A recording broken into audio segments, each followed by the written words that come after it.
Hello, ladies and gentlemen, and welcome back. Georg Mack plays the classics.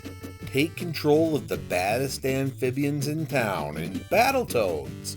While Pimple and Princess Angelica decided to take a pleasure cruise in space, they were abducted by the Dark Queen and her minions.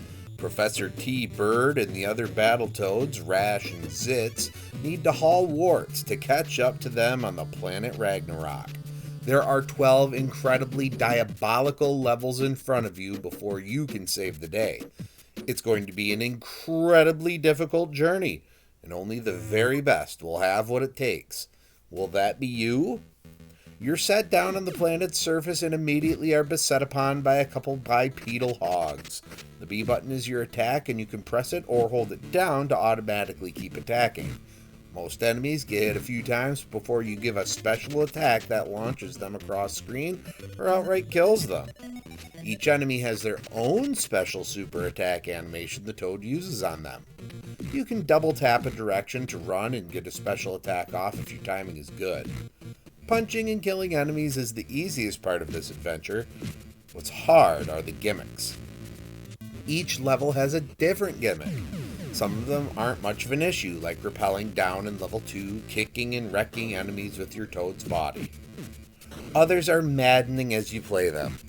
I look at the Turbo Tunnel as the level most people don't get past. That's level 3, and the amount of memorization and precision that it takes to beat is paramount. I lost dozens of lives trying to get through it before I resorted to save state so I didn't run out of continues again. Right before the end, there's a warp that skips the annoying ice world. Here you've got slippery platforms, barriers that need to be destroyed, projectile-throwing snowmen, and insta-kill ceilings and floors. Moving platforms, and sometimes many of these things at once. Surf City is like Turbo Tunnel, but with even less control. You're constantly skipping on the surfboard, which does not make avoiding obstacles in the water easier. Riding the snakes in Karnak's lair requires memorization of their routes and not getting too far ahead of yourself. One fall and you get to start all over again. Throw in spikes and you're in for a world of hurt when you make a mistake. Volkmeyer's Inferno has you jumping rolling logs and then boarding a personal-sized plane. You have to fly through gaps in electrical currents without any heads up of where they will come from. At least until the end, when they come at you so fast, you need to be pixel perfect.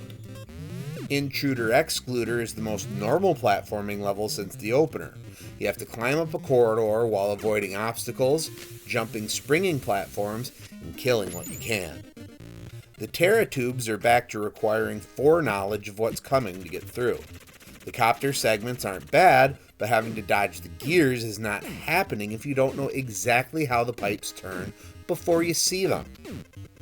The last 3 levels are beyond infuriating. Rat Race has you running down girders, but touching them slows you down and allows Giblet to get to the bottom first, killing you. If your timing is spectacular, you can punch him, but sometimes that pushes him further toward the finish instead of giving you an extra second. You cannot make a mistake on the third of the races because your opponent moves too quickly. I think I hate Klinger Winger the most of all because you have to outrun this spinning void, but it's faster than you.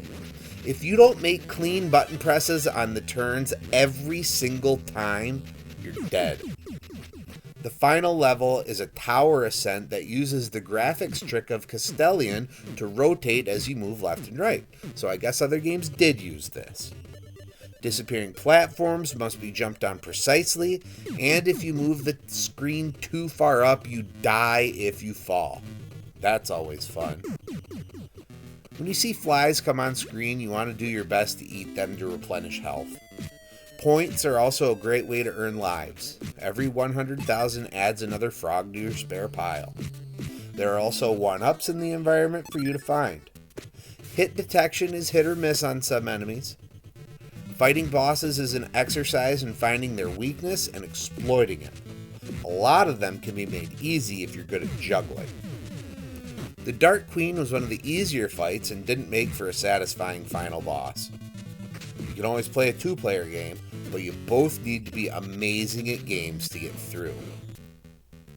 When it comes to grading Battletoads on NES, graphics get a 3.0.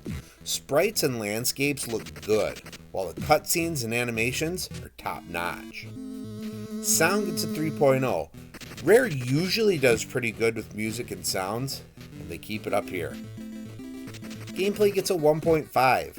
Fighting bad guys is fun, while dealing with poorly implemented gimmick after gimmick is not. Difficulty gets a 1.0.